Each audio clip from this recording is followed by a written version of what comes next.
Unlock the darkest stories and unravel the mysteries with Dark Crime Box. Subscribe now and step inside the world of true crime like never before. Either you're this monster who says, I just want this young, hot girlfriend, so I'm going to kill everyone and hope it works out, or something. Chris Watt's body language is as bizarre to investigators as he was in front of our cameras. It would take detectives more than 6 hours to get Chris to finally tell them where he put the bodies of his pregnant wife and 2 little girls. Okay, can you mark it for me? The S person in. Okay, and where are the girls at? Look at that. But what it looks like is that you found a new life, and the only way to get that new life was to get rid of the old life. And I think that you killed these girls before their mom came home, and then killed Chanel. And that's what we're kind of left, that's what we have to believe, because it just doesn't make sense. I mean, I think we're very, very close to the truth, but not quite there yet. So if you're not that monster... I'm not a monster. I didn't kill my babies. After he tells them where, detectives ask Chris again and again how and why he put his babies in those oil tanks. Why take their bodies out of the house and bury them? I was scared. I didn't know what else to do. How did you get them in the tanks? 'Cause The hatch on top. the hatch. How do you access that? Walk upstairs. And then what? Open it. Was it hard to get them in there? Did you have to push or anything, or? Not really. Chris then admits why he buried Shanann in a shallow grave, not in the oil tanks. Is Shanann here because she couldn't, like, could you not lift her all the way up there, or you couldn't? Would she have been too big to fit in that hole? Do you feel sorry for what you did? Of course, I would have lost control and got on top of Shanann and did that. A possible moment of remorse, or more lies from a monster. That's for you to decide. I'm not a monster. I didn't kill my babies.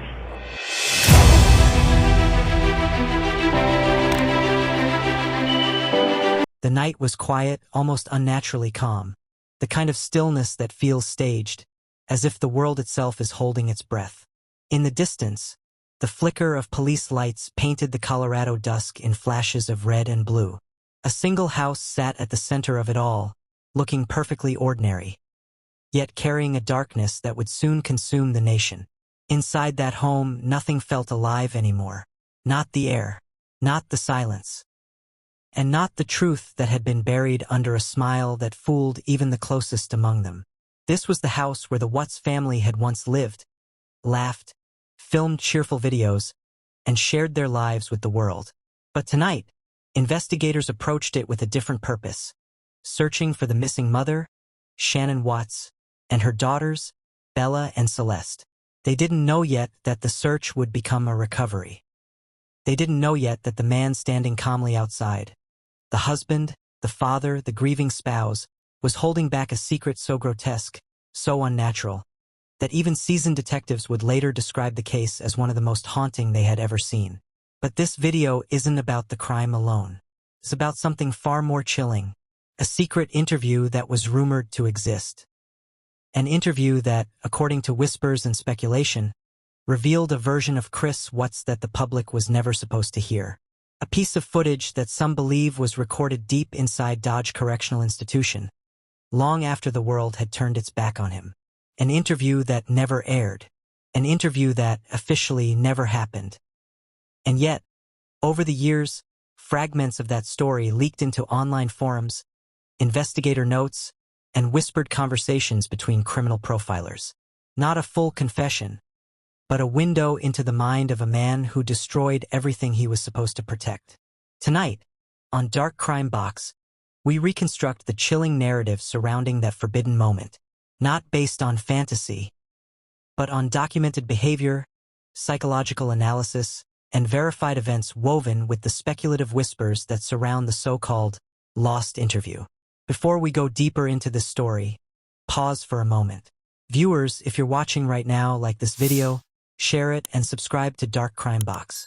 This story only gets darker from here, and you'll want to be here for every chapter. Now, back to the night everything began to unravel. In the footage from the first officer's body cam, Chris Watts is cooperative, almost overly helpful. He moves through the house quickly, almost rehearsed, pointing out things that seem insignificant. His voice doesn't shake. His hands don't tremble. He doesn't look like a man terrified of losing his family. He looks like a man terrified of losing control. To the world, Chris Watts had always been quiet, polite, unassuming. The kind of man who disappears into crowds and leaves no impression behind. A man who seemed incapable of anything violent, let alone something catastrophic. But as the officers searched, something felt wrong. Not just with the scene, but with him. No overturned furniture, no signs of struggle, no trace of panic. Just the sterile emptiness of a life that had already been erased. Investigators didn't know it yet, but the timeline had already broken. The truth had already been corrupted. And the suspect they were casually interviewing would soon become the subject of one of the most infamous cases in American true crime. Because Chris Watts didn't just commit a murder. He constructed a lie, a careful, calculated facade, and prepared to live inside it. But lies have weight, and this one would eventually collapse under something he never anticipated. The pressure of being alone in a prison cell, hour after hour, day after day, left with nothing but his own thoughts, and the unexpected attention of federal investigators who believed there was more to the story. Some say that's when the so-called secret interview was recorded, that after months in isolation, something inside him cracked, and he confessed details that were too disturbing to release publicly. Whether that footage exists or not, one thing is undeniable. Behind every crime, there is a truth, and behind every truth, there is a shadow. This is the story of both. The tragedy, the investigation, the aftermath, and the interview the world was never meant to hear. Before we continue, make sure you're subscribed to Dark Crime Box. Stories like this deserve to be told with care, and your support helps keep this channel alive. Before the headlines, before the confession, before the world learned the name Chris Watts for all the worst reasons, there was a family that looked picture-perfect from the outside. Shannon Watts was the kind of woman who filled a room before she even stepped into it. She lived loudly, loved fiercely, and documented nearly every moment of her life with a warmth that radiated through every video she posted. Behind her smile was resilience. A woman who had fought through illness, setbacks, and heartbreak, rebuilding her life with nothing but determination and an unwavering belief that she was meant for something more. Her daughters, Bella and Celeste, carried that same light. Bella, tender, observant, a little shy, with eyes that always seemed to be searching for meaning in the world around her. Celeste, energetic, unstoppable, fearless, a spark that seemed too bright for her small body. Together, they were the heart of the Watts home, the kind of children who left tiny fingerprints on walls and laughter echoing down hallways. And then there was Chris, soft-spoken, introverted, easily overlooked. He was the steady presence in family videos, always hovering in the background.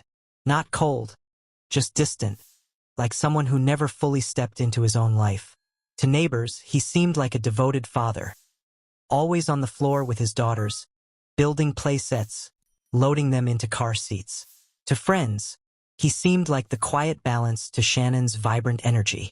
And to Shannon herself, he was the man who had once promised stability, partnership, and a future that felt safer than her past. But even in the earliest recordings, if you look closely, there were small signs. Moments where Chris stood too still. Moments where his smile faded just a beat too soon. Moments where he seemed like a man playing a role he never auditioned for. Behind the perfectly filtered photos, finances were strained, health issues were mounting, and the emotional weight of responsibility was beginning to crush him.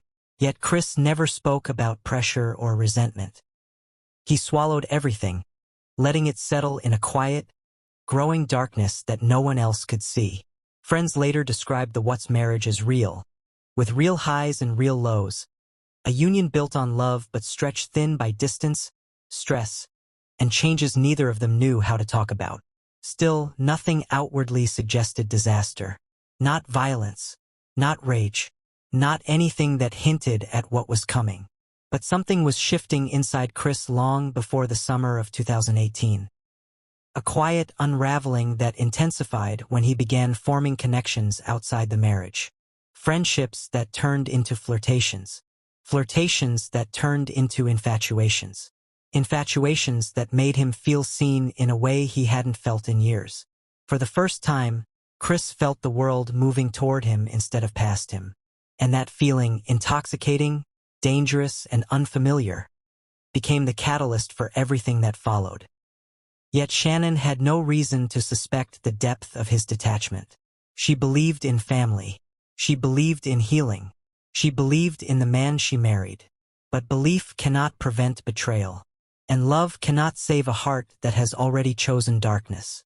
As the pressures grew, Chris began to split his life in two. One version that smiled for the camera, attended birthday parties, and kissed his children goodnight, and another that hid in shadows, nurturing secrets he refused to confront. By the time Shannon noticed the subtle changes, the extra gym hours, the new wardrobe, the emotional distance, the shift inside Chris was already complete. Not sudden, not explosive, but a slow erosion of empathy, responsibility, and connection. A transformation so quiet that even the people closest to him never realized how far he had drifted. This chapter of their story, the part before the tragedy, is often the hardest to revisit. Because it reminds us that evil doesn't always announce itself. Sometimes it grows silently, in the spaces where communication breaks down and emotional distance takes root. And in the Watts household, that silence became the birthplace of something unthinkable. Before we move to the warning signs, take a moment to support the channel. If you're watching this, pause the video right now and hit the like button. Subscribe to Dark Crime Box so you never miss stories like this. Because what comes next is darker than anything the family could have imagined. As summer unfolded, the hidden fractures inside the Watts family widened into quiet, undeniable warning signs. Chris drifted further into secrecy, carving out a second life he believed he could control.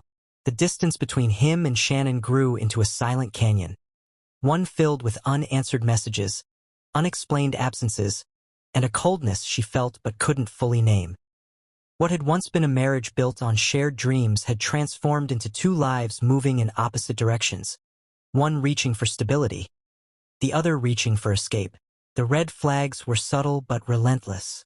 Sudden workouts that lasted hours, a new obsession with appearance, unusual spending that didn't match their financial reality, and above all, a chilling emotional vacancy in Chris's eyes. A vacancy that suggested he was no longer living in the same world as the family who loved him. To those watching from the outside, nothing seemed obviously dangerous. But in hindsight, these were the final moments before the darkness erupted. The crime itself remains one of the most disturbing acts of domestic betrayal in modern true crime history. It happened quietly, without warning, inside a home that had once echoed with children's laughter. What should have been another ordinary night became the final moment before a father destroyed the very life he helped create. The choices Chris made that night were calculated, irreversible, and carried out with a coldness that investigators later struggled to comprehend. In the span of hours, an entire family vanished. Not into thin air, but into a nightmare crafted by the one person they trusted the most. The cover-up was quick, rehearsed, and terrifyingly confident. Chris attempted to reshape the timeline, to reframe the narrative, to walk through his home as if nothing had happened. But lies leave trails, and his were everywhere, from digital footprints on his phone to inconsistencies in his retelling of events. The investigation tightened around him with remarkable speed. Detectives noted the calmness that felt unnatural, the lack of urgency, the rehearsed explanations. Every piece of evidence began pointing in a single direction. The husband who claimed to be heartbroken was at the center of the tragedy. When confronted with mounting proof, the facade collapsed. Not with rage, not with panic, but with the quiet resignation of someone who realized the truth was no longer containable. The court process was swift, marked by overwhelming evidence and a series of admissions that left the public horrified. There was no trial, only a sentencing that ensured Chris Watts would spend the rest of his life behind bars. Yet even behind prison walls, questions lingered. Motivations remained murky, and rumors of additional interviews too disturbing to release, fed the belief that the full truth was darker than the world had been told. The aftermath devastated everyone who knew Shannon, Bella, and Celeste. Their families were forced to grieve publicly, their pain amplified by the shocking betrayal that had taken their loved ones away. The community that once saw the Watts family as an image of suburban stability was left shaken, wondering how someone so ordinary could commit something so monstrous. It became a reminder that evil doesn't always look like a stranger lurking in the shadows. Sometimes it looks like a familiar face in the family photo. In the end, the story of the Watts family is less about the crime itself and more about the fragile nature of appearances, and how quickly a carefully curated life can collapse into tragedy.